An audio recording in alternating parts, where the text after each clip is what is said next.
மாண்புமிகு முதலமைச்சர் அவர்களே, அமைச்சர் பெருமக்களே, சட்டமன்ற உறுப்பினர்களே, நம்முடைய தமிழ்நாட்டு விவசாயிகளுடைய வாழ்வாதாரத்தை அழிக்க முயற்சிக்கின்ற மேகதாது அணை கட்டப்படக்கூடாது அப்படிங்கிறதா திராவிட முன்னேற்ற கழகத்துடைய உறுதியான நிலைப்பாடு. காவிரி நதிநீர்ல தமிழ்நாட்டுடைய உரிமை பறிபோக நாம ஒருபோதும் அனுமதிக்க கூடாது. காவிரி நடுவர் மன்றம், காவிரி நடுவர் மன்ற இடைக்கால தீர்ப்பு,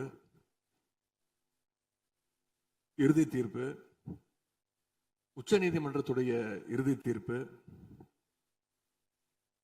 மேலாண்மை ஆணையம் உள்ளிட்ட அனைத்துக்கும் முத்தமிழர் கலைஞர் அவர்கள் முதலமைச்சராக இருந்தப்போ கழக அரசு எடுத்திருக்கக்கூடிய ஆக்கப்பூர்வமான நடவடிக்கைகள் தான் முழு காரணம். அதை இந்த அவையில் இருக்கக்கூடிய மூத்த உறுப்பினர்கள் அத்தனை பேரும் அறிவார்கள். ஒரு நீண்ட நெடிய சட்ட போராட்டம், அரசியல் போராட்டம் எல்லாத்தையும் நடத்தி தான் நாம காவிரி மீதான உரிமையை போராடித்தான் பெற்றிருக்கின்றோம். ஆனா அதை பறிக்கின்ற வகையில இன்றைக்கு கர்நாடக அரசு மேகதாதுல அணை கட்டுகின்ற முயற்சியில் ஈடுபட்டு வருகின்றது. அந்த முயற்சியை அவங்க எடுத்த பொழுது அந்த சமயத்துல எங்க கூட்டணியில் இருக்கக்கூடிய அந்த கட்சி கர்நாடகாவில் ஆட்சியில் இருந்தாலும் அதை பத்தி எல்லாம் கவலைப்படாம மேகதாது அணை திட்டத்தை எங்களுடைய தலைவர் அப்போதைய முதலமைச்சர் திரு முத்துவேல் கருணாநிதி ஸ்டாலின் அவர்கள் கடுமையாக எதிர்த்தார்கள். இன்றைக்கு நம்முடைய மாண்பு முதலமைச்சர் அவர்கள் மேகதாது அணை கட்டும் கர்நாடகாவின் முயற்சிக்கு எதிராக இந்த தீர்மானத்தை இன்றைக்கு கொண்டு வந்திருக்கிறாங்க. இதை திராவிட முன்னேற்ற கழகம் சார்பாக நாங்கள் மனதார வரவேற்கின்றோம். மேகதாது அணை கட்ட நினைக்கின்ற கர்நாடக அரசுக்கு எதிராக எங்களுடைய தலைவர்கள், எங்களுடைய அரசு எடுத்த நடவடிக்கைகள் சிலவற்றை இன்று ஆளுங்கட்சிக்கும் முதலமைச்சருக்கும் அவைக்கும் நான் நினைவுபடுத்த விரும்புகின்றேன். 2021 ஆண்டு மே மாசம் நாங்கள் ஆட்சிக்கு வந்தோம். ஆட்சிக்கு வந்த அடுத்த மாசமே, ஜூன் மாசமே மேகதாது அணை கட்ட அனுமதி அளிக்க கூடாதுன்னு எங்களுடைய தலைவர் அவர்கள் பிரதமருக்கு அன்றைக்கு கடிதம் எழுதினார். பிறகு அதே கருத்தை வலியுறுத்தி ஜூலை மாதத்துல ஒன்றிய ஜல்சக்தித்துறை அமைச்சருக்கும் எங்களுடைய முதலமைச்சர் அவர்கள், எங்களுடைய தலைவர் அவர்கள் அன்றைக்கு ஒரு கடிதம் எழுதினார்கள். இதை அடுத்து அனைத்து சட்டமன்ற கட்சி தலைவர்கள் கூட்டத்தை கூட்டி எந்த காலத்திலும் அணையை கட்டக்கூடாது, அனுமதிக்க கூடாது என்ற தீர்மானத்தையும் நாங்கள் நிறைவேற்றினோம். ஜூலை மாதத்தில் மீண்டும் அதே ஒன்றிய அமைச்சர்கிட்ட நேரில் சென்றும் வலியுறுத்தி இருக்கிறோம். கடந்த 2022-23 ஆண்டு நிதியாண்டுல அணை கட்டுவதற்காக கர்நாடக அரசு 1000 கோடி ரூபாயை ஒதுக்கீடு செஞ்ச உடனே, இந்த விஷயம் தெரிஞ்ச உடனே இதே அவையில அதை கண்டிச்சு அரசினர் தனி தீர்மானத்தையும் எங்களுடைய அரசு அன்றைக்கு நிறைவேற்றுச்சு. அன்றைக்கு எங்களுடைய தலைவர் அவர்கள், முதலமைச்சர் அவர்கள் பேசும்போது சொன்னார், தமிழ்நாட்டின் உரிமையில நாம அனைவரும் ஒன்றுபட்டு நிற்போம் அப்படின்னு எங்களுடைய தலைவர் அன்றைக்கு இது அவையில குறிப்பிட்டு பேசியிருக்கிறார். மேகதாது அணை கட்டுறது பத்தின விரிவான திட்ட அறிக்கையை விவாதிக்கணும்னு காவிரி நதிநீர் மேலாண்மை ஆணைய கூட்டத்தில் கர்நாடக அரசும் ஒன்றிய அரசும் வச்ச அஜெண்டாவை நீக்க எங்க தலைவர் தலைமையிலான அரசு அன்றைக்கு கடுமையாக வலியுறுத்தியது. இதற்காக அன்றைய முதலமைச்சரான எங்களுடைய தலைவர் பிரதமருக்கு மீண்டும் ஒரு கடிதம் எழுதினார் ஜூலை மாதத்தில் 2022 ஆண்டு. அப்போதைய நீர்வளத்துறை அமைச்சர் ஆன திரு துரைமுருகன் தலைமையில் தமிழ்நாடு சட்டமன்ற அனைத்து கட்சி குழுவினர் ஒன்றிய ஜல்சக்தி அமைச்சரை நேரில் சந்திச்சு வலியுறுத்தி இருக்கிறாங்க. இப்படி நம்முடைய தொடர் எதிர்ப்பின் காரணமாகத்தான் மேகதாது அணையுடைய டீடைல்டு ப்ராஜெக்ட் ரிப்போர்ட் பிப்ரவரி மாதம் மத்திய நீர்வள ஆணையத்திற்கு மீண்டும் திருப்பி அனுப்பப்பட்டது. மேலும் கழக அரசுடைய எதிர்ப்பால மேகதாது அணையுடைய டேர்ம்ஸ் ஆஃப் ரெஃபரன்ஸை தன்னுடைய திட்டப்பட்டியலில் இருந்து ஒன்றிய சுற்றுச்சூழல் அமைச்சகமும் நீக்கினாங்க.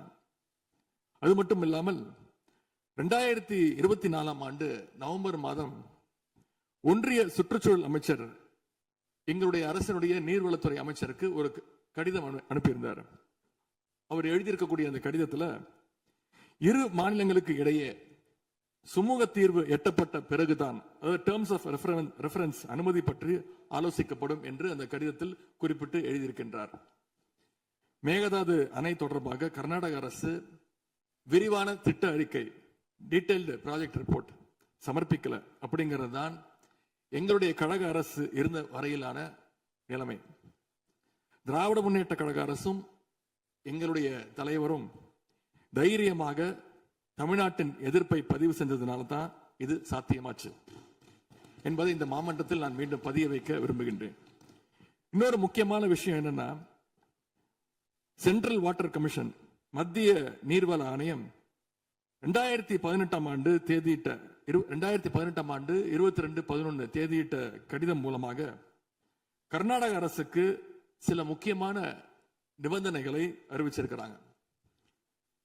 முதலாவது கண்டிஷன் என்னன்னா, மேகதாது அணை கட்ட மத்திய நீர்வள ஆணையம் நிபந்தனையற்ற அனுமதி எதுவும் கொடுக்கவில்லை. இரண்டாவதாக, அணையின் கட்டுமானத்திற்கான விரிவான திட்ட அறிக்கையை கர்நாடக அரசு தயாரிக்கிறதுக்கு முன்பாக தமிழ்நாடு அரசு தெரிவிக்கின்ற பல்வேறு ஆட்சேபனைகளை அவர்கள் பரிசீலனை செய்யணும். மூன்றாவதாக, மத்திய மின்வாரிய ஆணையத்திடமும் சம்பந்தப்பட்ட மாநிலத்தில் இருக்கக்கூடிய மத்திய நீர்வள ஆணைய யூனிட் கிட்டையும் கலந்து ஆலோசனை செய்ய வேண்டும். இது எல்லாத்திற்கும் மேலாக காவிரி வாட்டர் மேனேஜ்மெண்ட் அத்தாரிட்டியுடைய முன் அனுமதியையும் பெறணும் அப்படின்னு அந்த கடிதத்தில் தெளிவாக எழுதியிருக்கிறாங்க. எனவே மாண்புமிகு பேரவைத் தலைவர் அவர்களே, இந்த அரசு இதையெல்லாம் ஒன்றிய அரசு கிட்ட உறுதியாக எடுத்து பேசி காவிரியில நம்முடைய தமிழ்நாட்டுடைய உரிமையை நம்ம அனைவரும் சேர்ந்து நிலைநாட்டிட வேண்டும். இன்னொரு முக்கியமான விஷயத்தையும் இங்கே நான் பதிய வைக்க விரும்புகின்றேன். மேகதாது பிரச்சனை தொடர்பாக கடந்த 13/11/2025 ஆண்டு அன்றைக்கு உச்ச நீதிமன்ற தீர்ப்பு வெளிவந்த பிறகு 4/3/2026 அன்றைக்கு அன்றைய முதலமைச்சரான எங்களுடைய தலைவர் அவருடைய உத்தரவின்படி தமிழ்நாடு நீர்வளத்துறை அரசு செயலாளர் ஒன்றிய ஜல்சக்தி துறை செயலாளருக்கு ஒரு கடிதம் எழுதியிருக்கின்றார். அந்த கடிதத்தில் கர்நாடக மாநிலத்துடைய மேகதாது அணை கட்டும் பிரச்சனை ஒரு நியூ டிஸ்பியூட் அப்படிங்கிறதுனால நதி நீர் தாவா சட்டம் 1956 படி The Interstate River Water Disputes Act 1956 அடிப்படையில் நடுவர் மன்றம் அமைக்கணும்னு ஒன்றிய அரசுக்கு கோரிக்கை வச்சிருக்கிறோம். ஆகவே இந்த அரசு இப்ப கொண்டு வந்திருக்கக்கூடிய அந்த தீர்மானத்தில் மேகதாது அணை கட்டுறது தொடர்பாக தமிழ்நாடு அரசு மார்ச் 4ஆம் தேதி 2026 ஆண்டு அன்றைக்கு எழுதின கடிதத்தில் கேட்டுக்கிட்டபடி மாநிலங்களுக்கு இடையிலான நதிநீர் தாவா சட்டம் 1956 பிரிவு 4 கீழே அந்த அடிப்படையில் புதிய நடுவர் மன்றம் அமைக்க வேண்டும் என ஒன்றிய அரசை இப்பேரவை வலியுறுத்துகிறது அப்படிங்கிறத என்னுடைய பெயரில் கொடுக்கப்பட்டிருக்கக்கூடிய அந்த திருத்தத்தை சேர்க்க வேண்டும் என்று உங்களை நான் கேட்டுக்கொள்கின்றேன். கர்நாடகா மேகதாது அணை கட்டுறதை தடுக்க சட்ட ரீதியாகவும் பிரதமர் மூலமாகவும் இந்த அரசு எடுக்கின்ற அனைத்து முயற்சிகளுக்கும் திராவிட முன்னேற்ற கழகம் நிச்சயமாக துணை நிற்கும். மேகதாது அணை கட்ட முயற்சி அரசை நாம அனைவரும் சேர்ந்து ஒற்றுமையாக இருந்து தடுத்து நிறுத்துவோம் என்று கூறி இந்த தீர்மானத்திற்கு எங்களுடைய முழு ஆதரவை நாங்கள் தெரிவித்துக் கொள்கின்றோம். மாண்புமிகு பேரவைத் தலைவர் அவர்களே, அதே போல இந்த ஆண்டு ஜூன் 12ஆம் தேதி மேட்டூர் அணையை திறக்காதனால இன்னைக்கு டெல்டா விவசாயிகள் கஷ்டத்துல இருக்கிறாங்க. குறுவை சாகுபடி இன்றைக்கு பாதிக்கப்பட்டிருக்கு. அடுத்து நடக்க இருக்கக்கூடிய காவிரி வாட்டர் மேனேஜ்மெண்ட் அத்தாரிட்டி கூட்டத்தில் இது தொடர்பாக தமிழ்நாடு அரசு நம்முடைய தரப்பு நியாயங்கள் எல்லாம் எடுத்து வச்சு நமக்குரிய நீரை விரைவாக பெற்று தரணும்னு அந்த விவசாயிகள் சார்பாக இந்த அவையை நான் கேட்டுக்கொள்கின்றேன். இறுதியாக எங்களுடைய கழக தலைவர் அவருடைய அறிவுறுத்தலின் பேரில் ஒரு முக்கியமான வேண்டுகோளையும் நம்முடைய முதலமைச்சர் அவர்களுக்கு நான் வைக்க விரும்புகின்றேன். இன்றைக்கு நாம நிறைவேற்றுகின்ற இந்த தீர்மானம் மிக முக்கியமான ஒரு தீர்மானம். இந்த தீர்மானத்தை கடிதம் மூலமாக ஒன்றிய அரசிற்கு அனுப்பி வைப்பதற்கு பதிலாக தமிழ்நாட்டுடைய அனைத்து சட்டமன்ற கட்சி உறுப்பினர்களும் நாடாளுமன்ற உறுப்பினர்களும் சேர்ந்து ஒரு குழுவாக போய் ஒன்றிய அரசு கிட்ட கொடுத்து நம்முடைய ஒற்றுமையை நாம வெளிப்படுத்த வேண்டும் என்று கேட்டுக்கொள்கின்றேன். அதற்கு திராவிட முன்னேற்ற கழகம் தயாராக இருக்கின்றது. அரசியல் வேறுபாடுகளை எல்லாம் கடந்து செயல்பட இந்த அரசும் முன்வரணும்னு எங்களுடைய தலைவரின் சார்பாக கேட்டுக்கொண்டு தீர்மானத்தை முழுமனதாக ஆதரித்து அமைகின்றேன். நன்றி, வணக்கம்.